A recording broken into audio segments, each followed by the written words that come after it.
बृहन्मुंबई महानगरपालिका शिक्षण विभाग वर्चुअल ट्रेनिंग सेंटर द्वारा मैं भारती सरोदे आपका स्वागत करती हूँ। नमस्ते बच्चों, कैसे हो? मैं हूँ आपकी हिंदी की टीचर भारती सरोदे। नमस्ते बच्चों, आज हम हिंदी सुलभ भारती 5वीं कक्षा का अभ्यास करेंगे। आज हम नया पाठ पढ़ने जा रहे हैं। पाठ 16वां बचाव। हमें बचाव करना है। कौन सी बातों से हमें बचाव करना है? भूकंप आता है, बाढ़ आती है या सुनामी आती है, ऐसे नैसर्गिक आपदा में हमें अपने परिवार का और जो हमारे आसपास के लोग हैं उनका बचाव किस तरह करना चाहिए, इस बात की जानकारी अब हम इस पाठ में लेंगे। ये है हमारे पाठ्य पुस्तक में दिया हुआ पाठ 16वां बचाव। पाठ 16वां बचाव। भूकंप।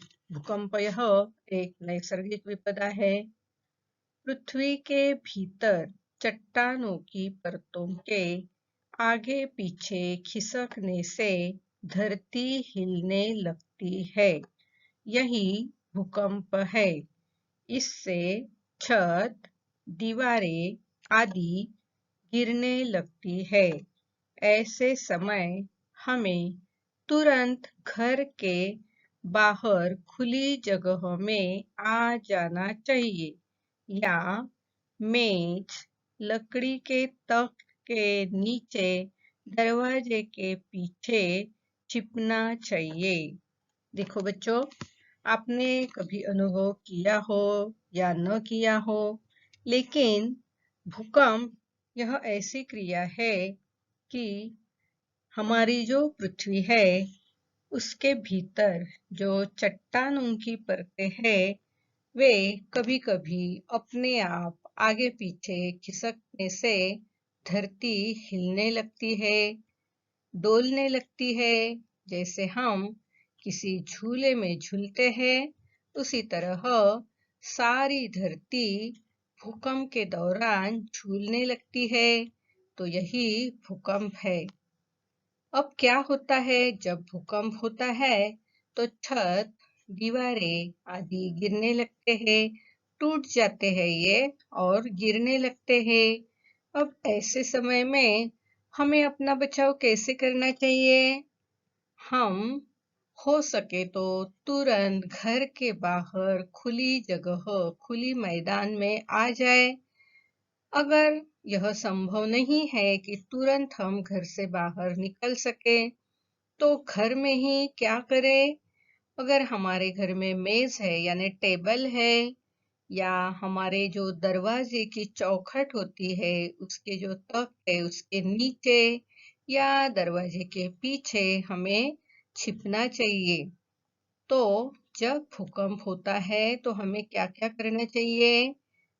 हो सके तो तुरंत घर के बाहर खुली जगह, खुले मैदान में आ जाना चाहिए या घर में ही हो तो जो मेज है, मेज के नीचे जाना चाहिए या हमारे जो घर के जो दरवाजे हैं उसके तख्त के नीचे, चौखट के नीचे बैठना चाहिए या दरवाजे के पीछे हमें छिपना चाहिए। अब ये बातें आप सब ध्यान में रखो, हमेशा के लिए ये बातें ध्यान में रखो। अगर भविष्य में कभी भूकंप आता है तो हमारा बचाव हमें कैसे करना है, यही बात हमें यहाँ समझाई गई है, उसे आप ध्यान में रखना।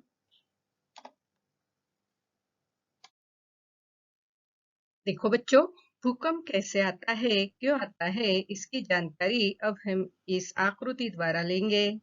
ये है हमारी धरती, ये है हमारी पृथ्वी। उसका जो बिल्कुल अंदर का हिस्सा है, बीच का हिस्सा है, उसे कहते हैं इनर कोर। उसके बाद जो डार्क रंग का पीले रंग का जो हिस्सा दिखाई दे रहा है उसे कहते हैं आउटर कोर। ये दोनों भी पिघले हुए स्वरूप में होते हैं। जब ज्वालामुखी होता है तो यही पिघला हुआ जो भाग होता है वह धरती के बाहर आने लगता है। ये है मेंटल जो सॉलिड होता है। ये है क्रस्ट, वह भी सॉलिड होता है। फिर उसके बाद ऊपर की ओर हमारी पृथ्वी की जमीन होती है जहां हम रहते हैं, जहां खेती करते हैं। अब ये जो भूकंप है, भूकंप को नापा जाता है तो इस तरह की आकृति हमें भूकंप मापन केंद्र से मिलती है।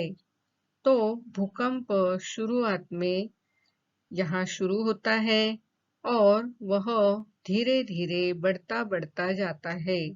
उसका जो क्षेत्र है बढ़ता जाता है। जब हम कार्डियोग्राफ निकालते हैं तो इसी तरह का हमें रिजल्ट आता है।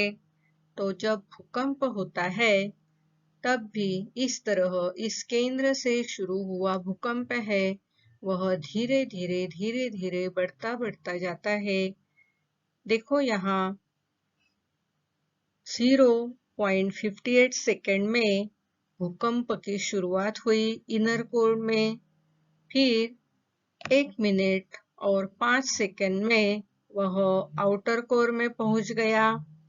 फिर 2 मिनट 53 सेकंड में वह कन्वेक्शन यानी धरती के नीचे के हिस्से में पहुंच गया और 3 मिनट 35 सेकंड में वह सोमाली प्लेट यानी हमारे धरती के ऊपर उसका एहसास हुआ। देखो तो भूकंप आने के कारण किस तरह इमारतें क्षतिग्रस्त हो जाती है, मकान गिर जाते हैं, टेढ़े हो जाते हैं, उनमें दरार पड़ जाती है। मकान तो मकान, रास्ते में भी इस तरह भूकंप के कारण दरारें पड़ जाती है, रास्ते भी टूट जाते हैं। अब देखो जब भूकंप होता है तो हमें क्या क्या करना चाहिए। भूकंप के समय बरते ये सावधानियां। पहला क्या है, गिरना। गिरने लगता है तो हमें क्या करना चाहिए, छिपना चाहिए। फिर जो टेबल है उसे पकड़ कर रखना चाहिए। शांत रहना चाहिए, गड़बड़ी हल्ला गुल्ला नहीं करना चाहिए, शोर शराबा नहीं करना चाहिए। जिसे जिस तरह संरक्षण मिले उसे उस जगह छिप जाना चाहिए। घर के अंदर हो तो यह बात है, घर के बाहर हम मैदान में जाकर खड़े हो सकते हैं। अगर भूकंप के समय हम गाड़ी चला रहे होते हैं तो गाड़ी को खड़ा कर दीजिए, बंद कर दीजिए और गाड़ी से बाहर रास्ते पर खड़े रह जाइए।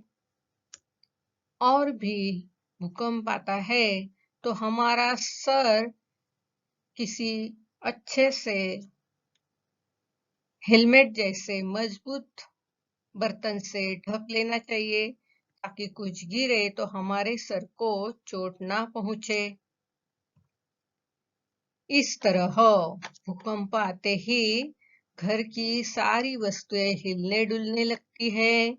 तो उस समय टेबल के नीचे छिप जाना चाहिए, टेबल को पकड़कर रखना चाहिए।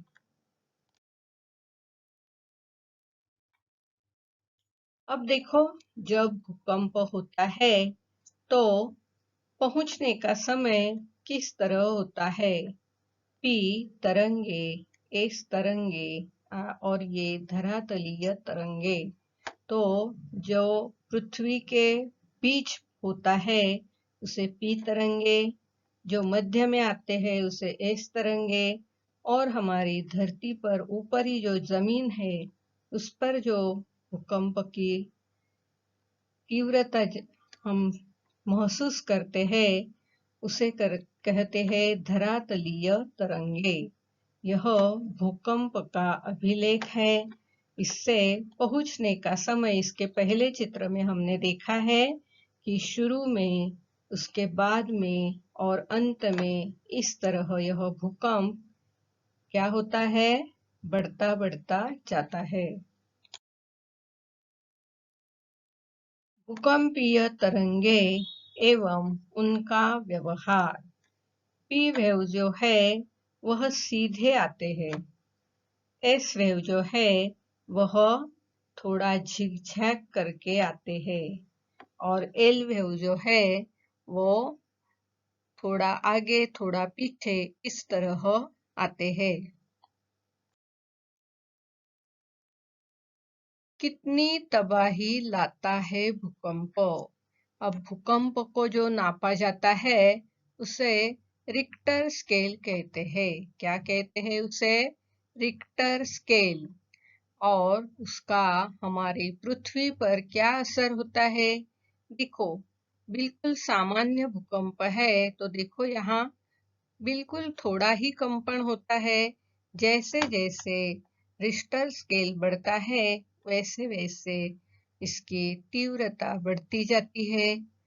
अब जब 0 से 1.9 रिश्टर स्केल भूकंप होता है तो सिर्फ सिज्मोग्राफ से पता चलेगा। हमको पृथ्वी पर रहने वाले किसी जीव को यह पता नहीं चलेगा कि भूकंप हो रहा है, क्योंकि यह बिल्कुल सौम्य होता है जिसको हम महसूस नहीं कर पाते। लेकिन सिज्मोग्राफ यानी जो यंत्र होता है भूकंप नापने का उसे सिज्मोग्राफ कहते हैं। उससे यह पता चलता है कि भूकंप थोड़ी छोटी मात्रा में हो रहा है।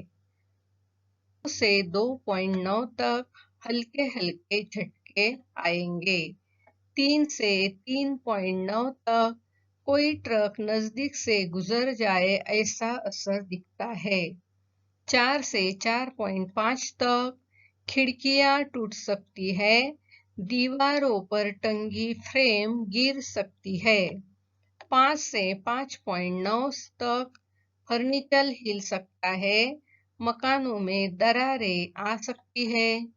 6 से 6.9 तक कच्चे घर गिर सकते हैं, इमारतों की नींव दरक सकती है, ऊपरी मंजिलों का नुकसान होता है। 7 से 7.9 तक इमारतें मकान गिर जाते हैं, काफी नुकसान होता है, जैसे भुज में 2001 में और नेपाल में 2015 में हुआ था। 8 से 8.9 तक इमारतों समेत बड़े पुल भी गिर जाते हैं, सुनामी का खतरा रहता है। 9 और उससे ज्यादा रिश्टर स्केल का अगर भूकंप होता है तो सबसे ज्यादा तबाही होती है। कोई मैदान में खड़ा हो तो उसे धरती लहराते हुए दिखेंगी। बड़ी सुनामी जैसी जापान में 2011 में 9.1 भूकंप के बाद आई थी। तो बच्चों समझ में आया ना कि भूकंप जो है उसे रिश्टर स्केल में नापा जाता है और जो यंत्र होता है उसे सिज्मोग्राफ कहते हैं। अब दूसरी जो विपदा है बाढ़। लगातार अधिक बारिश होने पर नदी नाले पानी से भरकर बहने लगते हैं। नदी के आसपास के गांवों, बस्तियों, इमारतों आदि में पानी भरने लगता है, फसलें नष्ट हो जाती है। यही बाढ़ है। पानी के बढ़ने की सूचना प्राप्त होते ही हमें सुरक्षित स्थान पर पहुंच जाना चाहिए। बाढ़ से हमारा बचाव हम कैसे कर सकते हैं? जब हमें सूचना मिलती है कि पानी बढ़ रहा है तो हमें कहाँ जाना चाहिए?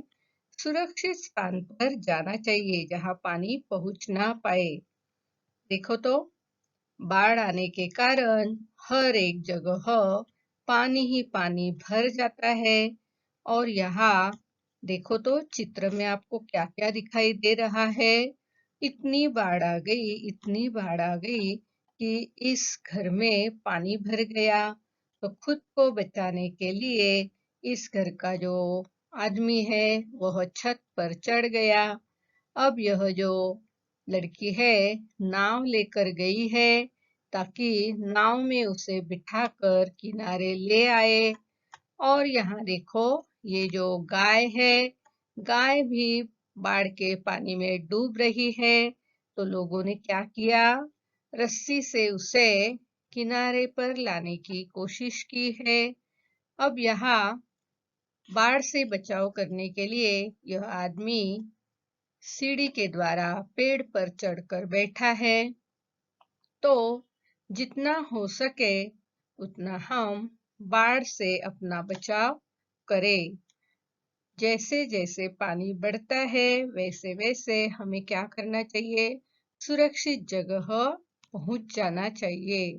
बाढ़ आने से क्या होता है, बाढ़ आने से नदी के आसपास के गांवों, बस्तियों, इमारतों आदि में पानी भरने लगता है और खेत में जो फसलें खड़ी होती है, जो हो गई है, वह नष्ट हो जाती है। बाढ़ क्यों आती है? लगातार जोरों से बारिश आने के कारण नदी नाले पहले भर कर बहने लगते हैं और वही पानी उस परिसर में चारों ओर फैल जाता है। तो यही बाढ़ है। हम मुंबई में हमेशा इस तरह पानी भरकर जो समस्या आती है उसका सामना करते हैं। तो आप सबको बाढ़ आने पर खुद की रक्षा कैसी करनी चाहिए, इस बात को ध्यान में रखना है। हम क्या करते हैं, जब इमारत के निचली मंजिल मंजिल पर पानी भरने लगता है तो हम ऊपर के मंजिल पर चढ़ जाते हैं। तो इसी तरह गांव में भी अगर बाढ़ आ रही है तो जो ऊंची जगह है, पर्वत है या बड़े मकान है, उनके छत पर जाना चाहिए। देखो तो शहर में बाढ़ आने के कारण रास्तों पर पानी हो जाता है। हर गली में रास्तों पर यहाँ पानी ही पानी दिखाई देता है।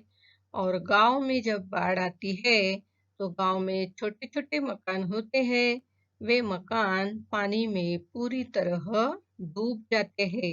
इतना सारा पानी बाढ़ के कारण आ जाता है।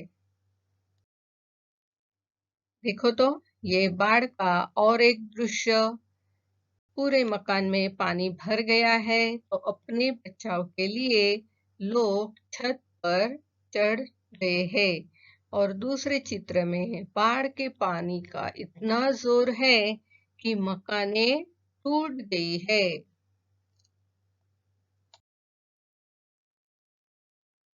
बाढ़ एक प्राकृतिक आपदा है। यह किसी क्षेत्र में अत्यधिक वर्षा के पानी के जमा होने के कारण होती है। लगातार बाढ़ का सामना करने वाले दुनिया भर के शहरों में भारत में Mumbai, New York, new Jersey, Vietnam आदि शामिल है। बाढ़ का पानी प्रभावित क्षेत्र के सामान्य कामकाज को बाधित करता है। गंभीर बाढ़ के कारण बड़े पैमाने पर विनाश हो सकता है।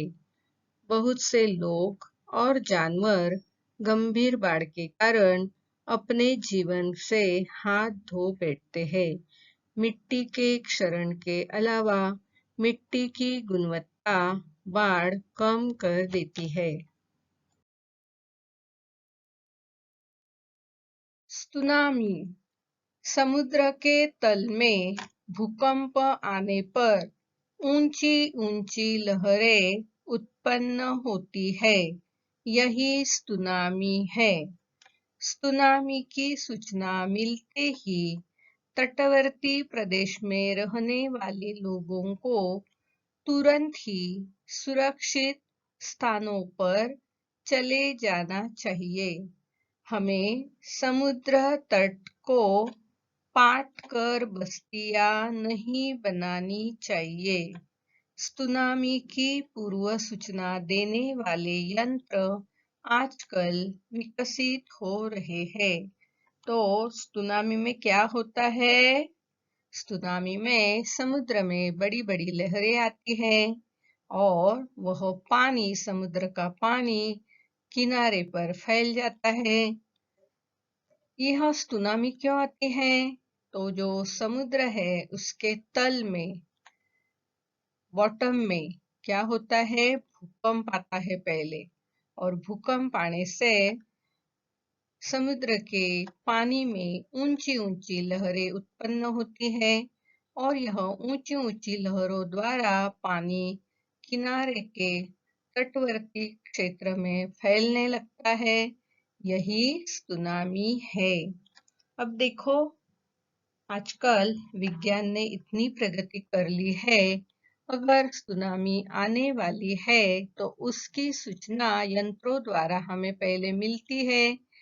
तो सूचना मिलते ही तटवर्ती प्रदेश में रहने वाले लोगों को तुरंत ही सुरक्षित स्थानों पर चले जाना चाहिए। तटवर्ती, इसका मतलब समुद्र के किनारे रहने वाले जो लोग हैं, उन्होंने तुरंत यानी एकदम झट से सुरक्षित स्थानों पर चले जाना चाहिए। हमें समुद्र तट को पाट कर बस्तियां नहीं बनानी चाहिए। इसका मतलब है कि जो समुद्र तट है उस पर मिट्टी डालकर या कोई गार्बेज डालकर ऐसा किनारे को अंदर नहीं करना है और उस पर बस्तियां नहीं बनानी चाहिए। इसके कारण क्या होता है? जब कोई सुनामी जैसी नैसर्गिक आपदा आती है तो यह किनारे पर स्थित जो बस्तियां होती है उन्हें सबसे पहले हानि पहुंचती है और वहां रहने वाले लोगों को जीवित रहने की कोई शाश्वती नहीं होती है। सुनामी की पूर्व सूचना देने वाले यंत्र आजकल विकसित हो रहे हैं। इसलिए रेडियो, टीवी पर या न्यूज़पेपर में हमें ऐसी सूचनाएं सुनामी आने से पहले दी जाती है। उनको ध्यान से सुनकर अपना बचाव करने के लिए जो तटवर्ती प्रदेश में रहने वाले लोग हैं, वे तुरंत ही सुरक्षित स्थान पर चले जाए ताकि उनकी जान बचे।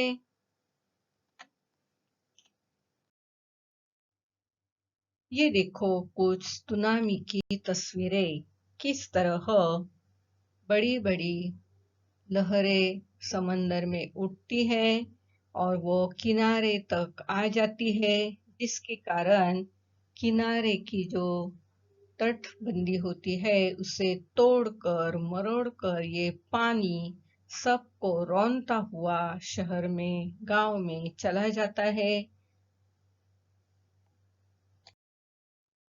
देखो तो ये कुछ और दृश्य है सुनामी के, किस तरह समंदर का पानी बड़ी बड़ी लहरों के कारण पूरे शहर में फैल जाता है।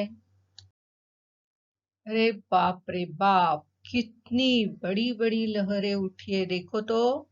सुनामी के कारण इतनी बड़ी बड़ी लहरें जोरों से किनारों पर आ गिरती है और सारा पानी शहर में, बस्तियों में घुस जाता है। ग्लोबल वार्मिंग क्या है? आपको पता है बच्चों? ग्लोबल वार्मिंग के कारण क्या है, उसके दुष्परिणाम क्या होते हैं और हमें उससे बचाव करना है तो हम कौन से उपाय कर सकते हैं? चलो तो आज थोड़ी सी ग्लोबल वार्मिंग के बारे में जानकारी लेते हैं। ग्लोबल वार्मिंग एक ऐसा शब्द है जिससे लगभग हर कोई परिचित है, लेकिन इसका अर्थ अभी भी हम में से अधिकांश के लिए स्पष्ट नहीं है। तो ग्लोबल वार्मिंग पृथ्वी के वातावरण के समग्र तापमान में क्रमिक वृद्धि को संदर्भित करता है। विभिन्न गतिविधियां होती जा रही है जो धीरे धीरे तापमान बढ़ा रही है। कुछ गैसें जैसे कार्बन डाइऑक्साइड और मीथेन पृथ्वी के वातावरण में सूरज की गर्मी को अपने अंदर रोकती है।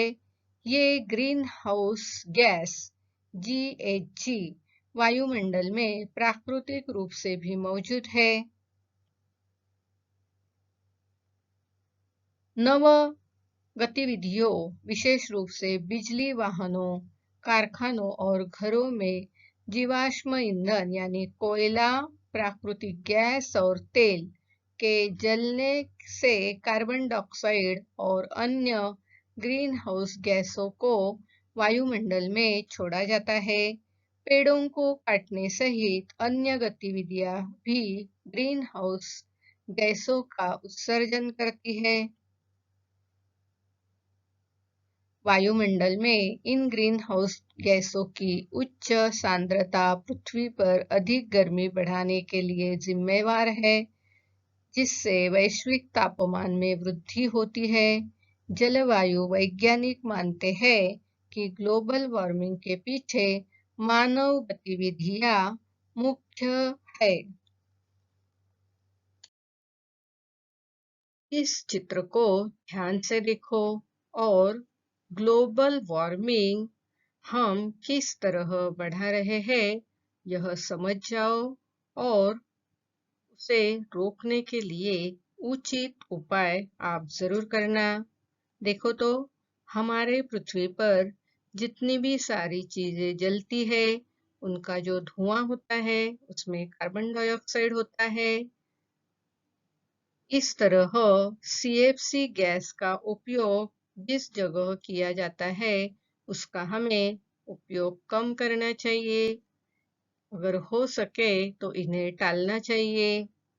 ऑयल और पेट्रोल इंजन जो होते हैं उनके द्वारा भी हवा में कार्बन डाइऑक्साइड छोड़ी जाती है और ग्रीन हाउस गैसेस और फॉसिल फ्यूल्स इनके द्वारा भी ग्रीन हाउस क्या होता है, ग्लोबल वार्मिंग बढ़ जाता है। अब देखो यहाँ ये जो दिखाई दे रहा है ये है ओजोन की परत। ये है ओजोन की पट्टी। इस पट्टी में क्या होता है, सूरज की किरणें भी ऑब्जर्व की जाती है, कुछ किरणें रिफ्लेक्ट हो जाती है। पृथ्वी पर जो गैसेस होते हैं वह इसको छेद कर जाते हैं तो कुछ जाकर फिर से पृथ्वी पर लौट आते हैं। तो इन्हीं कारणों से ग्लोबल वार्मिंग दिन ब दिन बढ़ रहा है। इस चित्र में देखो, पहले जो हमारी धरती पर के जो पेड़ हरे भरे थे, अब ग्लोबल वार्मिंग की वजह से पेड़ सूख रहे हैं। धरती पर पानी नहीं है तो धरती भी सूख रही है।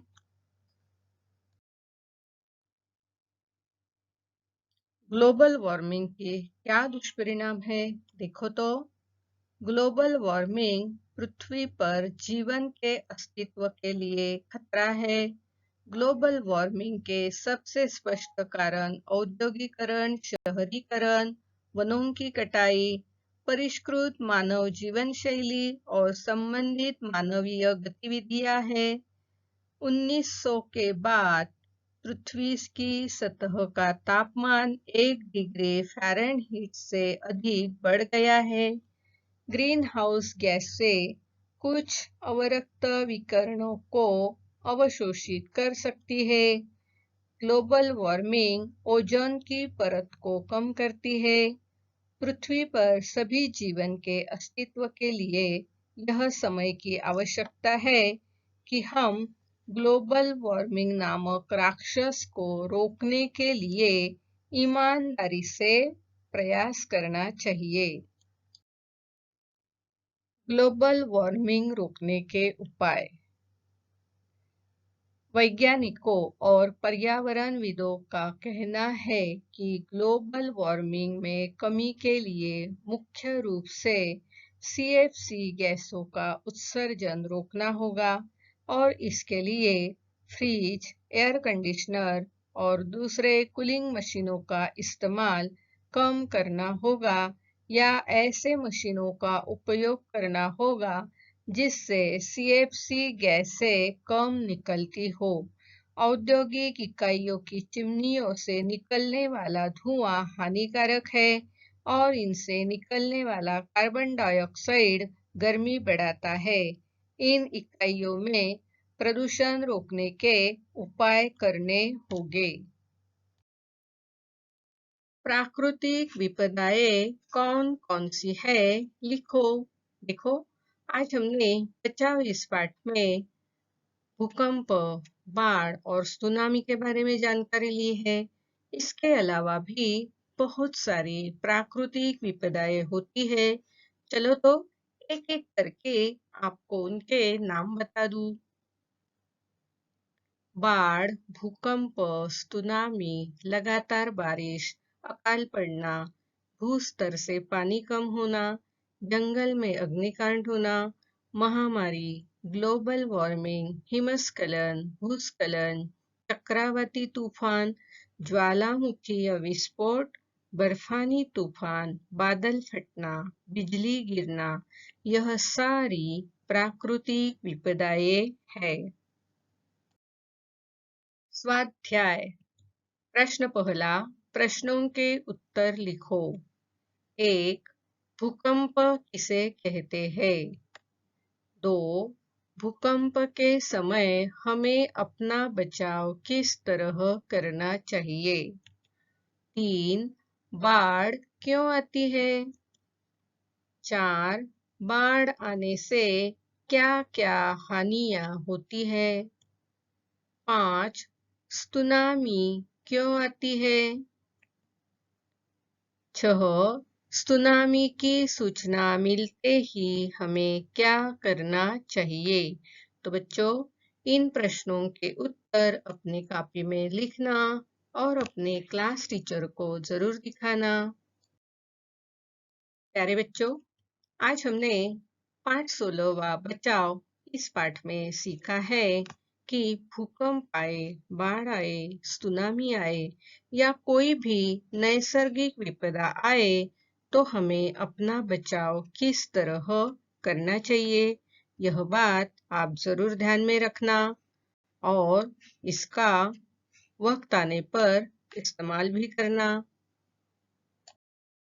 आज आपने यह वीडियो कंप्यूटर, लैपटॉप या मोबाइल पर देखा होगा। वीडियो के अंत में इस तरह का एरो दिखाई देगा। इस एरो को आपको क्लिक करना है। एरो को क्लिक करते ही आपके सामने डिस्क्रिप्शन बॉक्स खुल जाएगा। इसमें आपकी कक्षा, विषय, घटक तथा टीचर का नाम दिया हुआ है और उसके नीचे जो वीडियो आपने देखा है उस पर आधारित कुछ प्रश्न दिए होंगे जिसके उत्तर आपको अपनी कॉपी में लिखना है। और हाँ, यहाँ आपके लिए एक लिंक दी हुई है। इस लिंक को आपको क्लिक करना है। इस लिंक को क्लिक करते ही आपके सामने गूगल फॉर्म खुल जाएगा। इस तरह गूगल फॉर्म जो सर्वे या फीडबैक फॉर्म है आपके सामने खुल जाएगा।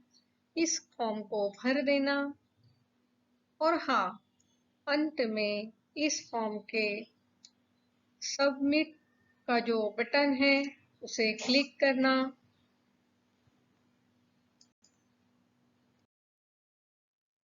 इस लिंक को क्लिक करके गूगल फॉर्म जरूर भरना। अगली बार वीडियो देखने के लिए हमारा ये थंबनेल जरूर याद रखना। मेरा ये वीडियो आपको जरूर पसंद आया होगा तो इसे लाइक कीजिए, शेयर कीजिए, सब्सक्राइब कीजिए। मेरा ये वीडियो ध्यान से देखने के लिए आप सभी को बहुत बहुत धन्यवाद।